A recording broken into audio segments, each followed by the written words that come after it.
Charlie Watts passed away in 2021, but secrets he thought he took with him have been unconverted. I think he'd been trying to keep it under the wraps for a while. This new revelation changes everything, and it finally explains why the Rolling Stones didn't go to Charlie Watts' funeral. But to really understand the premise of his death, we need to understand the type of life that the drummer was born into. It's easy to assume a talented musician like Charlie Watts was born into a beautiful life that inspired his music. But that couldn't be further from the truth. Charlie Watts was born on 2nd June 1941 in London.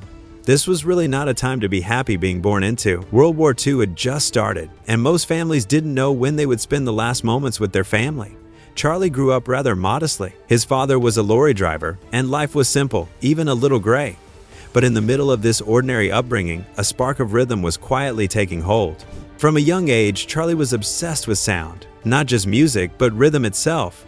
He would take ordinary household objects and drum on them, creating beats that filled the air. His parents noticed his unusual interest, but no one could have guessed where it would eventually lead. This was an odd hobby for a child growing up in the capital of England. Most boys his age were obsessed with football. By the time he was a teenager, his passion for sound became more streamlined, and he had grown fond of jazz. Soon, his fascination would be ignited with curiosity.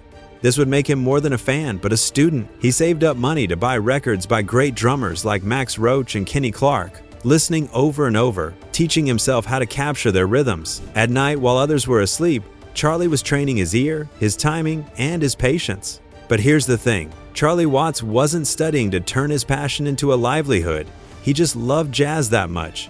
He wasn't aspiring to make a living playing. Why? Well, he wasn't one for the stage and spotlight. But while fear hinders people, this would turn out to be Watts' biggest strength. Seeing how much their son loved drums, Charlie's parents would get him a set. And Charlie was ready to show people just how much he loved drums. He joined small local bands, often playing jazz standards, honing his craft in pubs and small gatherings where hardly anyone noticed the drummer in the back. In 1962, a young, hungry group of musicians was building something raw and unapologetic in London's underground scene. They were Mick Jagger, Keith Richards, Brian Jones, Ian Stewart, and Dick Taylor. They called themselves the Rolling Stones, and their vision was loud, untamed, and dangerous. Yet, even in those chaotic early days, they knew something was missing. They needed a drummer who could hold it all together. They needed someone with the technical chops to anchor their rough blues covers and give them a steady backbone. Charlie Watts' name started floating around. He was known in the small London circuit as the Jazz Guy, playing with Alexis Korner's Blues Incorporated, a sort of breeding ground for what would later become the British rock explosion. Alexis's group featured a rotating cast of musicians, and this is where Mick Jagger, Keith Richards, and Brian Jones first crossed paths with Charlie. But who were these trio? Long before the Rolling Stones became a household name, Mick Jagger and Keith Richards were just two grammar school kids in Dartford, both obsessed with American blues records that were nearly impossible to get in England. Fate brought them together one morning on a train platform in 1961 when Keith noticed Mick carrying vinyls by Chuck Berry and Muddy Waters under his arm. That moment was more than a coincidence. It was ignition. The two struck up a friendship that quickly spiraled into jam sessions and, eventually, the kind of creative partnership that would redefine rock music. But even with their chemistry, the story still needed more characters to complete the picture. Brian Jones entered the scene not as a side player but as the architect. Charismatic and mysterious, Jones was the one who placed an ad in Jazz News calling for musicians to join his rhythm and blues band. He wanted something that felt gritty, something that stood apart from the polished pop acts dominating Britain. He gathered Jagger and Richards into his circle, and soon after, pianist Ian Stewart and bassist Bill Wyman were drawn into the fold. But the lineup was still incomplete, and it showed. Their first gigs were electric but rough around the edges. They needed a drummer who wasn't just a timekeeper, but someone who could elevate the music. And that's exactly why the band thought they struck gold when they first saw Charlie Watts. Watching him play was different. Unlike most drummers who hammered the kit with aggression, Charlie sat straight-backed, almost regal, tapping out rhythms with effortless cool. He was the exact opposite of the chaos surrounding him, and that contrast fascinated the future Stones. Charlie being the perfect fit was one thing. Him actually joining was a whole other story, because he wasn't buying the Rolling Stone dream. When Brian Jones first approached him about joining the Stones, Charlie shrugged it off. To him, rock and roll was crude compared to the intricacy of jazz.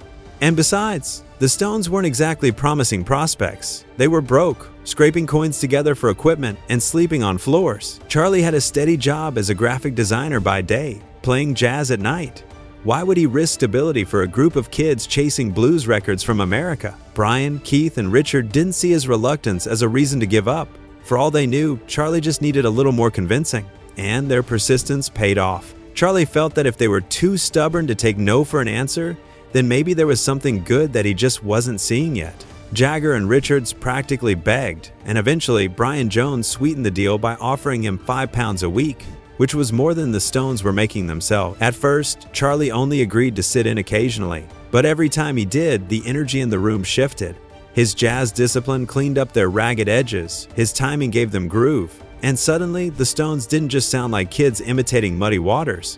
They sounded like a real band. By the beginning of 1963, Charlie had officially become a member of Rolling Stone, but that didn't mean his integration was smooth. He was still the introverted jazz drummer from London who had to be seriously persuaded to join the band. While Jagger and Richards were obsessed with American blues records, Charlie was still studying Thelonious Monk and Duke Ellington. While this artistic disparity was enough to fracture the band and bring them to an end before they took off, it actually helped them. The rock guitars on jazz drums gave the band a sound and style that had never been heard before. The irony about Charlie was that he controlled the tempo of their songs and performances.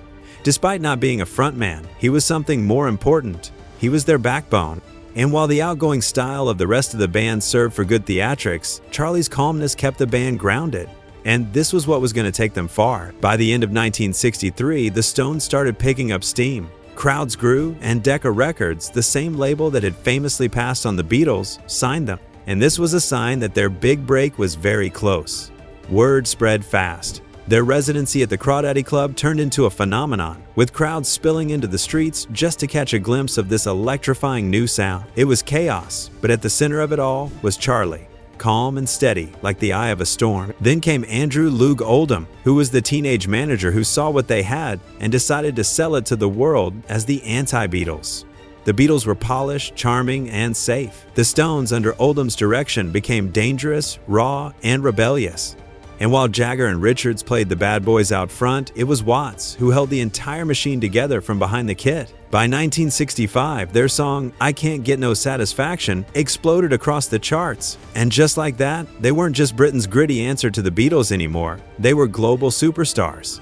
And through all the madness, all the screaming fans and controversy, Charlie Watts never changed. He wasn't flamboyant, he wasn't chaotic, but he was irreplaceable. Without him, the Stones would have been all swagger and no soul. In the late 1960s, when the world was still reeling from Beatlemania, the Rolling Stones began stepping into a new chapter, one that would take them from scrappy British blues imitators to the very definition of rock superstardom.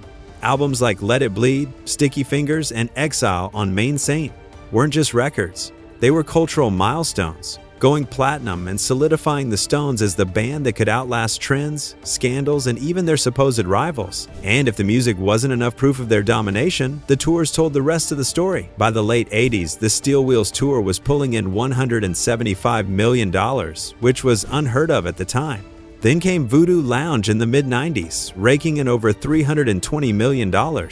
This set a new record for the highest-grossing tour in history.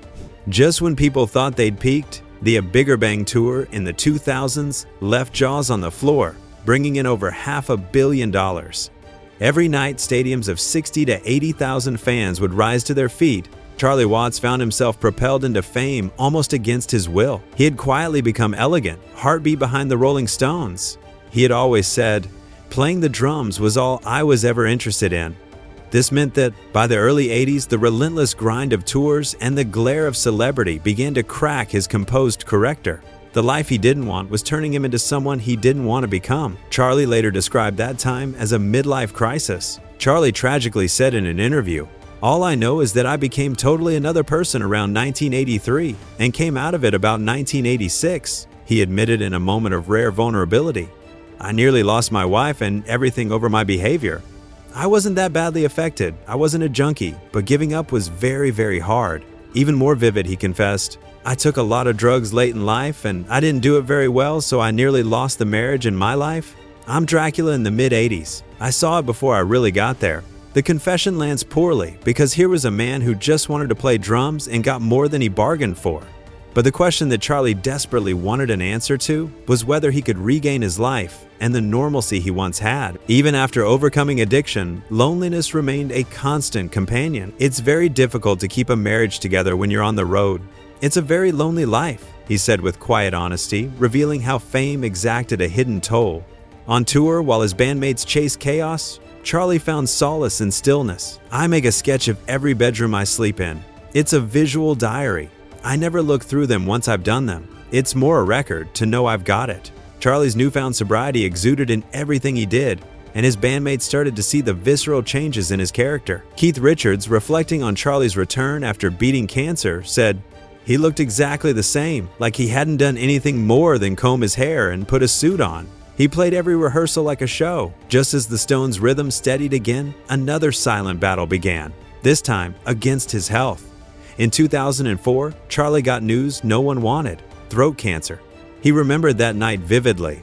"I thought I was going to die. I thought that's what you did. You get cancer and waste away and die." Despite his calm demeanor, Charlie Watt was a fighter. Undergoing surgery and 6 weeks of radiotherapy, he emerged cancer-free and defiant. He joked with Mick, "We'll only make that record when you're ready," before launching into the A Bigger Bang tour. Even when cancer seemed beaten, his body wasn't done testing him. In August of 2001, he left the Stones' US tour due to heart surgery. This time things felt different, and in an interview on his sickbed, he uttered a phrase that left people shocked. "For once, my timing has been a little off." Charlie Watts' death in August 2001 sent a shockwave through the music world. For nearly 60 years, he had been the quiet anchor of the Rolling Stones, a man who shunned the spotlight while holding together the chaos of the world's most famous rock band.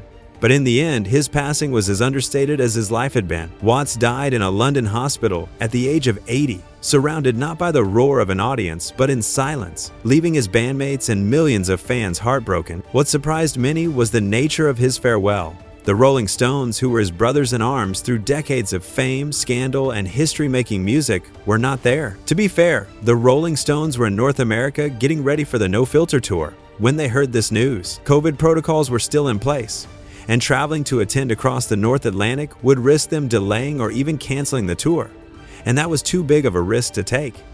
But maybe it was all for the best. Maybe destiny had made the timing of things this way for a reason. The Rolling Stones are not attending the funeral of their once best friend seems inconsiderate of them, but what if that was the thoughtful thing to do? Charlie had made it clear in life that he wanted his funeral to be private, intimate, and free from the grand spectacle that the world might have expected. If his lifestyle and behavior while he was alive indicated anything, it was that this was what he truly wanted. If Mick Jagger and the rest of the Rolling Stones showed up, Charlie Watts finally getting put to rest wouldn't have been the main headline. So, in a way, things were best this way. Reports described the funeral as a small ceremony in Devon, attended only by his closest family and friends. It was the opposite of what most rock legends would receive. No stadium tributes, no massive gatherings of fans, no camera flashes. Just the sound of a few loved ones saying goodbye.